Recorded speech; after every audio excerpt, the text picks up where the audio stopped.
شروع کرتے ہیں اللہ کے بابرکت نام سے جو بڑا مہربان اور نہایت رحم والا ہے۔ تمام تعریفیں میرے اللہ رب العزت کے لیے ہیں۔ السلام علیکم لسنرز، میں ہوں آپ لوگوں کی ہوسٹ نوشین، اور میں اپنے چینل خوفناک کہانیاں آفیشیل میں اپنے سبھی سننے والوں کو خوش آمدید کہتی ہوں۔ میں امید کرتی ہوں آپ سب لوگ خیریت سے ہوں گے، جہاں ہوں گے خوش ہوں گے۔ لسنرز، آپ لوگوں نے مجھے اتنی دعائیں دی، اتنی بیسٹ وشیز دی، تھینک یو سو مچ۔ آج آپ لوگوں کے لیے میں بہت زیادہ دلچسپ خوفناک کہانیاں لائی ہوں جنہیں آپ لوگ بہت پسند کریں گے۔ آج کی جو پہلی خوفناک کہانی ہے یہ میرے ساتھ شیئر کر رہے ہیں حسن ڈی جی خان سے۔ حسن کہتے ہیں بیسیکلی ہم لوگ ڈی جی خان کے رہنے والے ہیں۔ آج میں آپ کے ساتھ میرے دادا جی کے بڑے بھائی تھے، ان کی زندگی میں پیش آنے والی دل دہلا دینے والی ایک کہانی شیئر کرنا چاہتا ہوں۔ آج سے 60-70 سال پہلے کی بات ہے۔ دادا جی کے بڑے بھائی بالکل ینگ ہوا کرتے تھے، 15-16 سال ان کی عمر ہوتی تھی۔ تو ان کے والد صاحب کی وفات ہو گئی، تو انہیں ہی زمینوں کا سارا جو کام کاج ہوتا تھا وہ انہیں ہی سنبھالنا تھا۔ اتنی سمجھ انہیں نہیں تھی، اس کے باوجود تو انہوں نے وہ ذمہ داری اٹھا لی۔ باقی بہن بھائی چھوٹے تھے، کھیتوں پر جانا شروع کر دیا، کام شروع کر دیا۔ تو وہ کہتے ہیں کہ اس وقت کی بات ہے، اس دور کی، ان کی جب زمینوں کو پانی لگانے کی باری ہوتی تھی۔ جو بھی گاؤں کے لوگ ہیں وہ جانتے ہیں کہ جب بھی باری ہوتی ہے پانی لگانے کی وہ رات کے ٹائم ہوتی ہے۔ دادا جی کے جو بڑے بھائی تھے وہ چلے گئے اپنی زمین کے اوپر، رات 2-2:30 بجے کا ٹائم تھا۔ گاؤں کی ساری آبادی کراس کر کے وہ اپنے زمینوں پر پہنچے۔ تو ابھی جیسے ہی اپنے کھیتوں کے پاس پہنچے تو وہاں پہ بہت بڑے بڑے جامن اور پیپل کے درخت تھے۔ ان کے نیچے چارپائیاں بچھی ہوتی تھیں دن کے ٹائم بھی، لیکن وہاں سے جانے سے پہلے وہ چارپائیاں جو تھیں وہ اٹھا کر وہاں پر ایک کمرہ بنایا ہوا تھا ڈیرے کی طرح، وہاں پر رکھ کے جایا کرتے تھے۔ آج وہ جب آئے تو کیا دیکھتے ہیں کہ وہاں پر چارپائی ایک درخت کے نیچے ہے، سفید لباس میں، وہاں پر کوئی چادر اوڑھ کر سویا ہوا ہے۔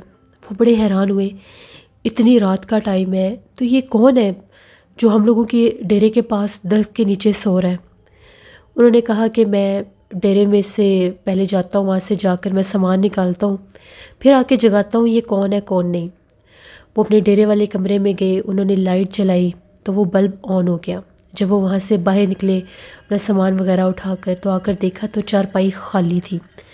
وہ کہتے ہیں کہ ابھی 1 سیکنڈ پہلے میں وہاں سے گزر کے گیا تھا، میں نے خود درختوں میں چارپائی پر کسی کو لیٹے ہوئے دیکھا جو سفید لباس میں تھا۔ مجھے بڑا تعجب ہوا، کافی آگے تک جا کر دیکھ کر آیا۔ لالٹین کا ہی زمانہ ہوتا تھا، لالٹین جلا کر ہاتھ میں پکڑی ہوئی تھی۔ کافی آگے تک گیا، جا کے دیکھا کوئی نظر نہیں آیا۔ بڑا حیران کہ اس چارپائی پر ابھی کوئی لیٹا ہوا تھا، وہ کہاں گیا، وہ کون تھا، کیسے غائب ہو گیا۔ خیر وہ کہتے ہیں کہ میں نے وہاں پر پانی لگوایا، پانی لگوانے کے بعد ابھی فجر کی اذان نہیں ہوئی تھی، تو وہ کہتے ہیں کہ میں یہیں پر سو جاتا ہوں، صبح یہاں سے جاؤں گا جس ٹائم وہاں پر مزیرے وغیرہ آئیں گے ان سے کام کروا کے پھر گھر جاؤں گا۔ اسی چارپائی پر دادا جی کے بڑے بھائی جو تھے وہ لیٹ گئے۔ کہتے ہیں کہ ابھی میں نے صرف لالٹین آف کی تھی اور میں ابھی سویا ہی تھا، ایک دم سے جو ڈیرے کا کمرہ تھا اس کا دروازہ زور زور سے اندر سے کسی نے بجانا شروع کر دیا، کیونکہ جب انہوں نے دروازہ بند کیا تھا تو باہر انہوں نے وہ کنڈی لگا دی تھی کہ کوئی جانور، کوئی کتا وغیرہ اندر نہ چلا جائے، بلی نہ اندر چھپ جائے۔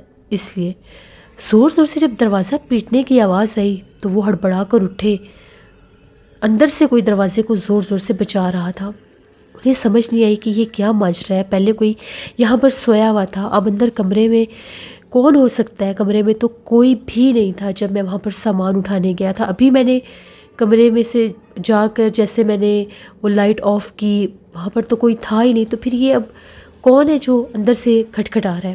اٹھے فوراً سے لالٹین جلائی، کیونکہ وہ جو ڈیرے کا کمرہ تھا اس کے اپوزٹ سائڈ پر وہ درخت تھے جہاں پر وہ لیٹے ہوئے تھے۔ فوراً سے لالٹین جلائی، وہاں اندھیرے سے گزر کے جیسے ہی وہ اپنے ڈیرے کے دروازے پر آئے، دروازہ باہر سے بند تھا اور اندر سے کوئی کھٹکھٹا رہا تھا۔ تو انہوں نے پوچھا کہ اندر کون ہے۔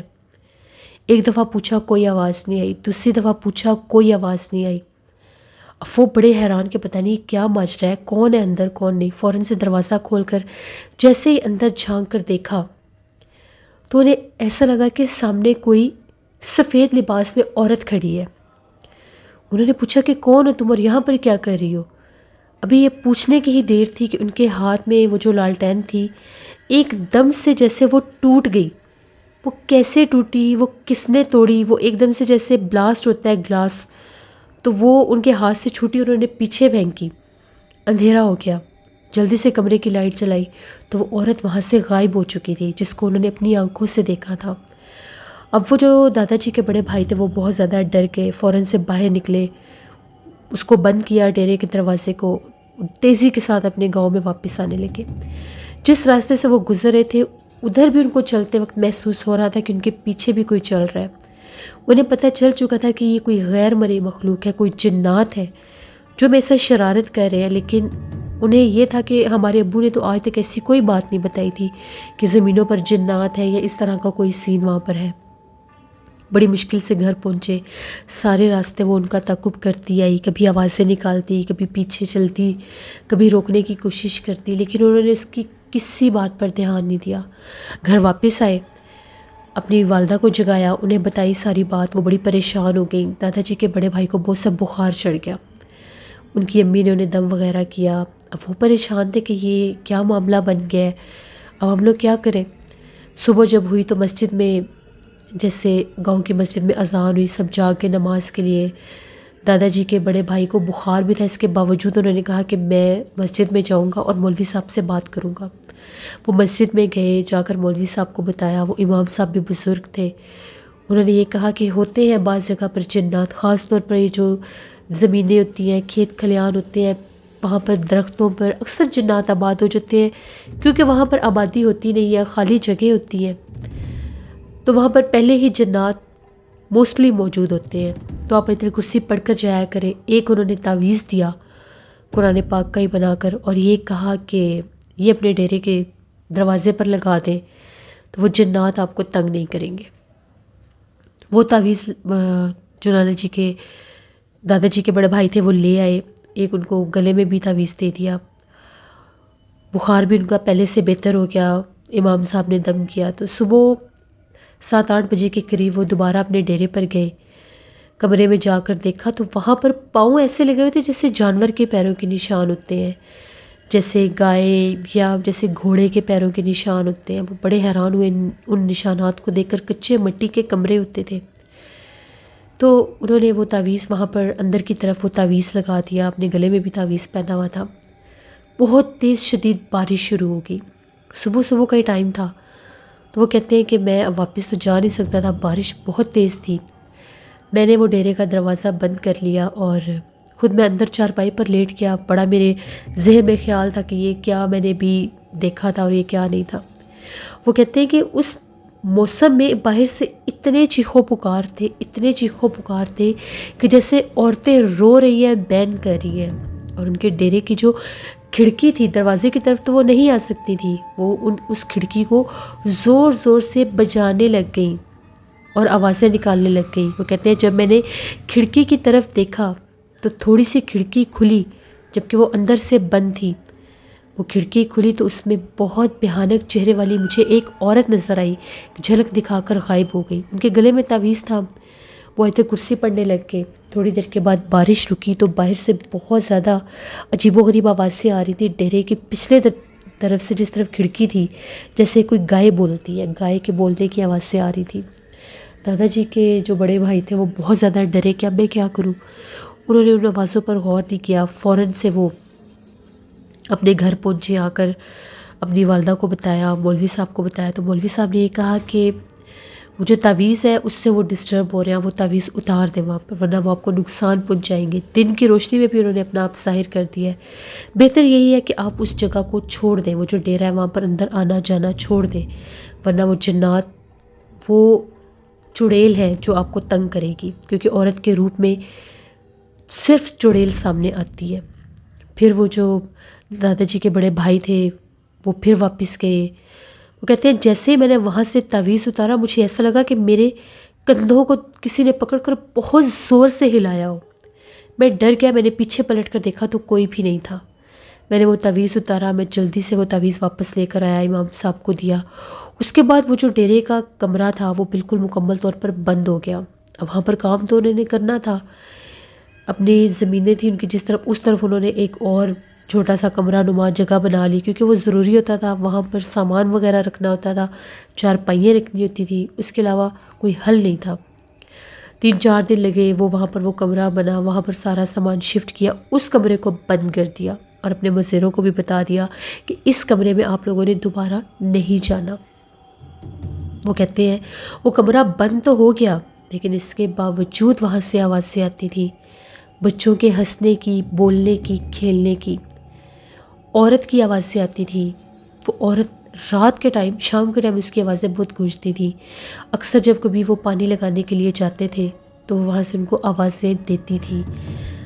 وہاں سے انہوں نے وہ جو کنیکشن تھا لائٹ کا وہ بھی ختم کر دیا، اس کے باوجود اندر ایسا لگتا تھا جیسے لائٹ جل رہی ہے۔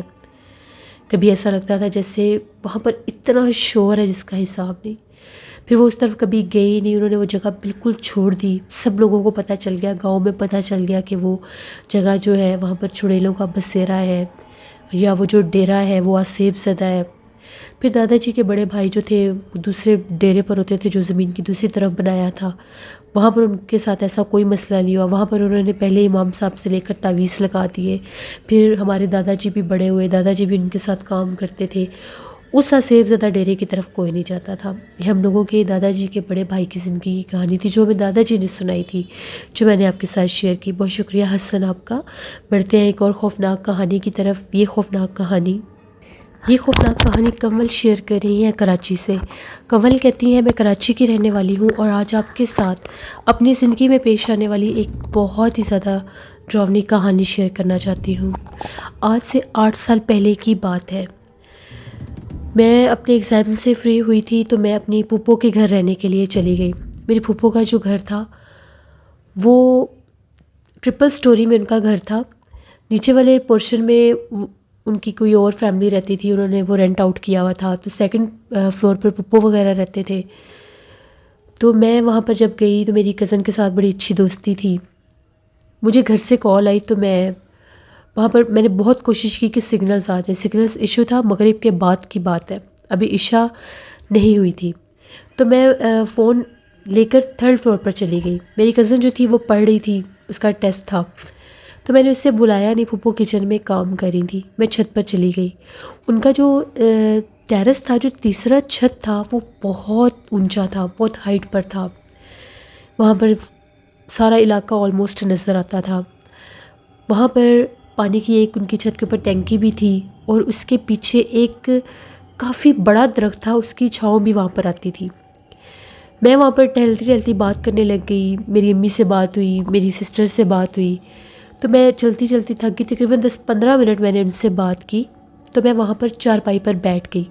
اب میری جو کمر تھی وہ اس پانی والی ٹینکی کی طرف ہی تھی۔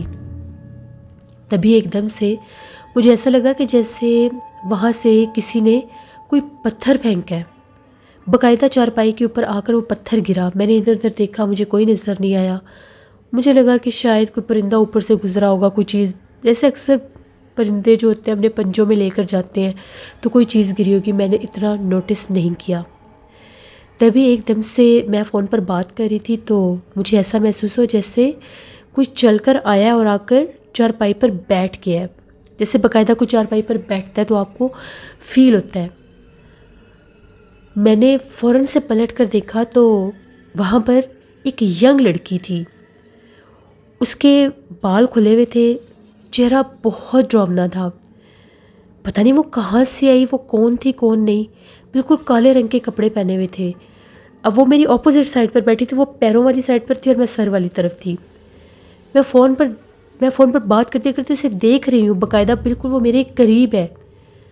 میرے میں اتنی بھی ہمت نہیں ہوئی کہ میں اس سے پوچھ سکوں کہ یہ کون ہے کون نہیں۔ دوسری طرف سے مجھے امی نے پوچھا کہ بول نہیں رہی، تمہیں کیا ہوا ہے؟ ایک دم سے اسے دیکھ کر میری چیخ نکلی۔ میں نے فون وہیں پر پھینکا اور میں نیچے بھاگی۔ پتہ نہیں میں کیسے نیچے آئی، کیسے نیچے نہیں آئی۔ نیچے پہنچی، میں نے پھپھو کو بتایا کہ اوپر کوئی عورت ہے، میں نے ابھی اسے دیکھا ہے، وہ چارپائی پر آ کر بیٹھی ہے۔ پھپھو بڑی پریشان کہ پتہ نہیں کیا ہو گیا کیا نہیں۔ پھپھو بھاگتی ہوئی اوپر گئی، میری کزن بھی آئی تو میرا فون جو تھا وہ چارپائی پر بالکل سامنے پڑا ہوا تھا، جبکہ جب میں اٹھی تھی میں نے فون خود پھینکا تھا، مجھے تو یہ تھا کہ ٹوٹ بھی گیا ہوگا، میرے فون کو کچھ بھی نہیں ہوا تھا۔ فون میں نے پھپھو نے مجھے فون اٹھا کر دیا، سارا چھت ہم لوگوں نے چیک کیا، وہاں پر کچھ بھی نہیں تھا۔ میں تو اتنا ڈر گئی، مجھے بہت زیادہ ڈر لگ رہا تھا کہ پتہ نہیں میں نے کیا دیکھ لیا ہے۔ ان لوگوں نے یہ کہا کہ تمہیں کوئی وہم ہوا ہے، یہاں پر ایسا ایسا کچھ بھی نہیں ہے، ہم لوگ تو اکثر چھت پر جاتے ہیں، ہمیں تو کبھی کچھ نہیں ہوا۔ میری اس چیز کو لوگوں نے اگنور کر دیا۔ میں نے گھر فون کیا، امی کو بتایا، میں نے انہیں یہ کہا کہ صبح مجھے واپس آنا ہے، میں تو یہاں پر ڈر گئی ہوں، میں نے یہاں پر کچھ دیکھا ہے۔ امی نے کہا ٹھیک ہے صبح تم آ جانا۔ کافی دیر رات میں اور میری کزن ہم لوگ باتیں کرتی رہی، سردیوں کا موسم تھا، میں اور میری کزن ہم لوگ ایک کمرے میں سوئی ہوئی تھی، پھپھو دوسرے کمرے میں تھی۔ ہم لوگ کافی دیر باتیں کرتی رہی، تقریباً 1:45 کا ٹائم ہوا تو اسے کالج جانا تھا، اس نے کہا کہ چلو سوتے ہیں، صبح آنکھ نہیں کھلے گی، وہ بھی سو گئی، مجھے نیند نہیں آ رہی تھی۔ میں اپنے موبائل پر ایسے بس کچھ ویڈیوز دیکھ رہی تھی یوٹیوب پر۔ ایک دم سے مجھے ایسا محسوس ہوا کہ جیسے ہم لوگوں کے کمرے کا دروازہ کسی نے کھولا، لاک تو تھا نہیں، دروازہ ویسے ہی بند تھا، جیسے بالکل دروازہ کھلتا ہے اور آواز آتی ہے۔ میں موبائل یوز کرتی کرتی اس طرف دیکھنے لگ گئی، میرے سامنے وہ کمرے کا دروازہ تھوڑا سا کھلا، وہی بھیانک چہرے والی لڑکی بالکل میرے سامنے کھڑی تھی۔ وہ کہاں سے آتی تھی، وہ کون تھی، مجھے کیوں ڈرا رہی تھی، مجھے نہیں پتا تھا۔ میں نے بہت اونچا چیخنا شروع کر دیا، میری کزن جاگ گئی، پھپھو جاگ گئی، پھپھا جاگ گئے، سب آ گئے۔ میں نے یہ کہا کہ مجھے وہ مخلوق بار بار ڈرا رہی ہے، وہ ابھی بھی یہاں پر آئی تھی۔ بہت میری طبیعت خراب ہو گئی، مجھے بخار ہو گیا۔ صبح ارلی مارننگ میں جاگی تو میں نے پھپھو سے کہا کہ مجھے گھر جانا ہے، میں نے 1 منٹ بھی یہاں پر نہیں رکنا۔ ایون مجھے بخار بھی تھا تو پہلے پھپھا نے پھر مجھے گھر چھوڑا، پھر میری کزن کو کالج چھوڑا، کیونکہ اس کا کالج ہمارے گھر سے تھوڑا دور تھا۔ میں گھر آئی، میں نے امی کو بتایا، مجھے بہت سا بخار تھا۔ 8:30 پونے 9 بجے کا ٹائم تھا، امی مجھے لے کر ہمارے گھر کے پاس ایک مدرسہ تھا وہاں پر گئی، تو وہاں پر جو قرآن پاک پڑھاتی تھیں وہ عالمہ بھی تھیں اور ان کو یہ ان مخلوقات کے بارے میں بہت علم تھا۔ انہوں نے مجھے پڑھائی کی، انہوں نے یہ کہا میرے اوپر پڑھائی کی، تو ان کا یہ کہنا تھا کہ جنات نے اس کو اپنا آپ ظاہر کیا ہے۔ ان کا یہ کہنا تھا، پتہ نہیں اب اس میں ریئلٹی کتنی اس چیز میں ہے، ان کا یہ کہنا تھا کہ کچھ جنات اپنا آپ ظاہر کر دیتے ہیں، کچھ لوگوں کے سامنے جنات خود سے آ جاتے ہیں، وہ لوگوں کو اپنا آپ بار بار اس لیے ظاہر کرتے ہیں کہ وہ ان کے اوپر بصیرہ کرنا چاہتے ہیں۔ میں پرفیوم لگاتی ہوں بہت زیادہ، اب کم کر دی ہے، پہلے بہت زیادہ لگاتی تھی، تو اس دن بھی میں نے بہت پرفیوم لگایا ہوا تھا، تو جنات نے اپنا آپ میرے اوپر ظاہر کیا۔ مجھے بہت ڈراؤنے خواب آتے تھے، میں اکیلی سو نہیں سکتی تھی، مجھے بار بار ایسا لگتا تھا کہ کوئی میرے پاس ہے، کوئی میرا گلا دبا رہا ہے، کوئی جیسے وہ نظر نہیں آتی تھی مجھے دوبارہ نظر، وہ مجھے 2 دفعہ ہی آئی، ہمارے گھر میں وہ مجھے نظر نہیں آئی، لیکن ہمارے گھر میں مجھے اور سینس میں ڈر لگتا تھا، مجھے کوئی پرچھائی نظر آتی تھی، مجھے ایسا لگتا تھا کہ کوئی میرا گلا دبا دے گا، ساری ساری رات چیختی تھی۔ پھر میرے ابو نے پتہ کیا، ایک عامل صاحب کے پاس لے کر گئے، انہوں نے تعویذ دیے، تعویذ جب میں نے گلے میں پہنا، انہوں نے یہ کہا کہ تم نے وہ تعویذ نہیں اتارنا، 2 دفعہ وہ جنات تم تک آئے، وہ فیمیل جنی تھی وہ، تو وہ میرے پیچھے پڑ گئی یا جو بھی ہوا، تو انہوں نے یہ کہا کہ تمہیں کھلے آسمان کے نیچے مغرب کے بعد نہیں جانا، پرفیوم نہیں لگانا، شام کے ٹائم بال نہیں کھولنے، خاص طور پر بال کھول کر کھلے آسمان کے نیچے نہیں جانا، کچھ عرصہ حفاظت کرو، انشاءاللہ ٹھیک ہو جاؤ گی۔ پھر انہوں نے یہ بھی کہا کہ 7-8 دن لگاتار دم کروانا ہے، پھر 7-8 دن لگاتار دم کروایا، تعویذ گلے میں پہنا تو میں کچھ ٹھیک ہوئی۔ مجھے ایسا لگتا تھا کوئی میرے کمرے میں جھانک کر دیکھ رہا ہے، عجیب میری کنڈیشن ہو گئی تھی، بالکل جیسے میں ہر وقت خوف زدہ رہتی تھی۔ تو یہ میری زندگی کی ایک کہانی ہے جسے میں کبھی بھی نہیں بھلا سکتی، جو میں نے آپ کے ساتھ شیئر کی۔ بہت شکریہ کنول آپ کا۔ لسنرز، یہ تھی آج کی خوفناک کہانی ہے۔ اپنا فیڈ بیک مجھے ضرور دیں، آپ لوگوں کو کیسی لگی۔ آپ لوگ بھی اپنی خوفناک کہانیاں شیئر کر سکتے ہیں ڈسکرپشن باکس میں دیے گئے ای میل آئی ڈی nosheen57@gmail.com پر۔ اس کے علاوہ آپ لوگ مجھے کمنٹ باکس میں بھی سٹوری شیئر کر سکتے ہیں۔ انشاءاللہ کل آپ لوگوں کے ساتھ پھر ملاقات ہوگی ہارر سٹوریز آفیشیل پر، تو ضرور سٹوریز کو وزٹ کریں، اور اسی طرح سے مجھے، میری فیملی کو، میری والدہ کو اپنے ڈھیروں دعاؤں میں یاد رکھیں۔ اللہ آپ سب کو ہمیشہ خوش اور آباد رکھے، آمین۔ Stay tuned, thank you for watching, اللہ نگہبان۔